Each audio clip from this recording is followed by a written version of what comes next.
What is globalization?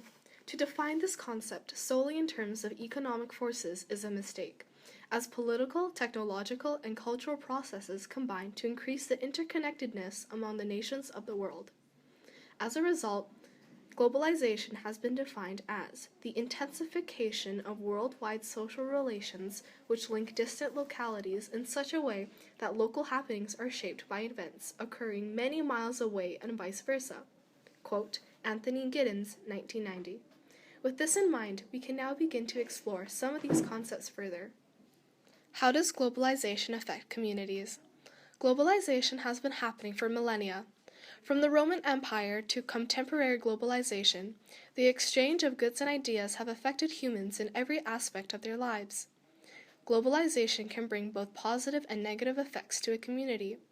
The positive effects include, but are not limited to, economic growth, lower prices for consumers, exchange of cultural practices, increased employment opportunities in developing countries, and spread of communication technologies. However, there are numerous detrimental effects that result as well, such as the rapidly widening income gap between the rich and the poor, the loss of jobs in developed countries, exploitation of tax havens by transnational corporations, atrocious working and living conditions for those in developing countries, and environmental damage. In spite of all these, humans have and will continue to thrive, but at what cost to humanity? Take the case of India as an example. Since the 1950s, much of rural India has become a thriving metropolis due to industrialization and the rise of communication technologies. However, the development of infrastructure was made possible by recruiting workers from rural sectors. This mass rural-to-urban migration has caused cities to be overcrowded and polluted, struggling to support the rapidly growing population. As governments rush to invest in a bustling, mechanical society, budgets for the rural sectors of the country have been cut drastically. This disparity between urban and rural sectors is not common. In fact, nearly 26% of rural India is poor, compared to a meager 13.7% in urban areas. These trends are expected to continue well into the next decades if globalization continues to progress. How does the global need for resources affect people? According to the UN, by 2030, about 3 billion people, about 40% of the world's population, will be in need of proper housing and access to basic infrastructure such as water and sanitation.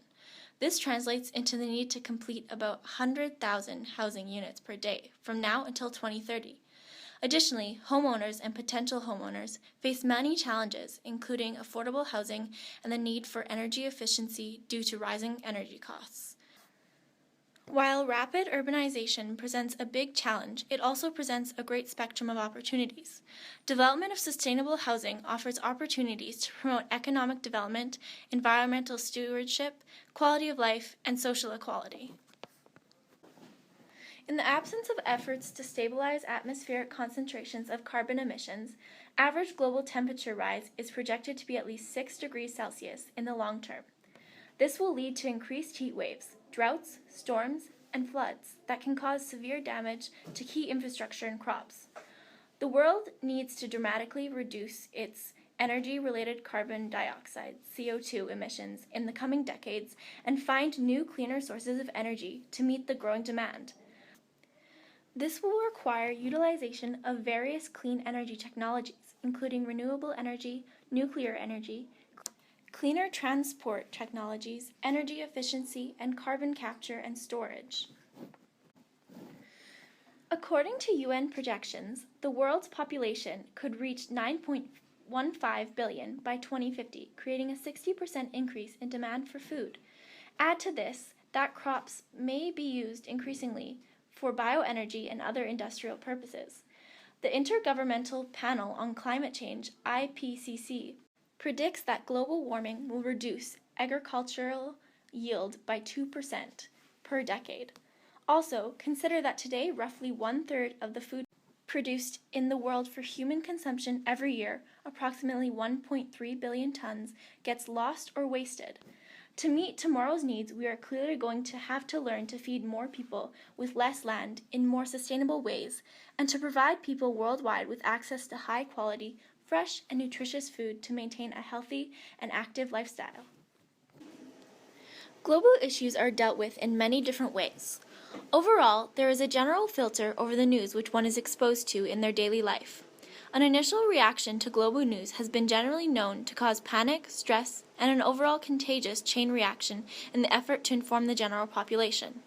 Whether news being positive or negative, it has been known to spread quite quickly. This spread of knowledge can lead to the spread of awareness on a global scale, informing those not normally reached by this information.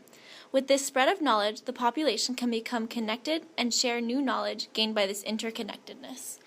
Allowing for the widespread of ideas as a race, the ability to share one's opinion and open up a window of change influenced by an open-mindedness. In contradiction to the positive spread of world events, the spread of world events also allows for neglect and a blind eye to important issues arising around the world. The Rwandan genocide, when first announced and broadcasted, the media refused to portray it as such, since it was not in the best interest of the Western world to become involved in this civil conflict. The reaction to this world event was devastating and tragic that action was not taken to intervene in the deaths of 1 million innocent Tutsis. Although an apology was issued after the event occurred and the declaration of an actual genocide was declared, this is no consolation for the ignorance pertaining to the response to this global issue, where the rest of the world should have responded. Overall, issues around the world have become prominent, yet they are all handled differently and under different circumstances. How does globalization affect people's health? Globalization can affect the overall health of individuals working to achieve a common goal of economic prosperity. Historical globalization has proved that the health and safety of individuals has become victim to the forces of globalization. Through exploitation of individual health standards, individuals typically in developing countries are deprived of their basic rights to healthcare as well as a healthy work environment. Large transnational companies in the food and fashion industry have been widely known to neglect those working on a lower level. Monsanto, one of the largest food companies in the world, has become the dominant force in the North American food market. Although a great contributor to economic growth, collectively they play a part in the suffering that can result from unethical work environments. Monsanto has forced farmers around the world to use genetically modified seeds in order to save money and for the sake of convenience. Since the seeds are modified, there are specific pesticides and herbicides needed to maintain proper growth the way Monsanto prefers. From these chemicals, many farmers and laborers develop health consequences, such as cancer and birth defects. Since Monsanto forces these farmers into contracts that restrict their agricultural processes, farmers are unable to farm in the way which they prefer. These contracts not only cause loss of income, but loss in health too. In addition, the fashion industry and the fight for cheap labor is an arising issue pertaining to individual health standards.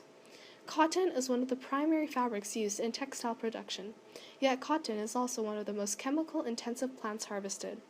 With the overall need for a large amount of chemicals, this will not only affect the environment, but as well as those harvesting the crop. This puts cotton farmers at risk of developing health issues specifically from harvestation. Also, with the use of the cotton textiles, those working in sweatshops are also affected from these chemicals, which gets passed on to the people that wear these clothes, such as you or me. As a result of the facts above, it brings into question whether or not the sacrifice of health for profit is justifiable. Is economic growth at the expense of another's health acceptable?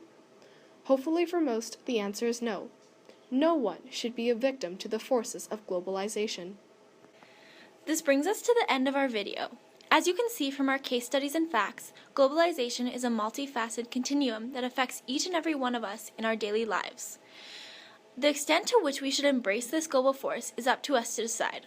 What will you choose?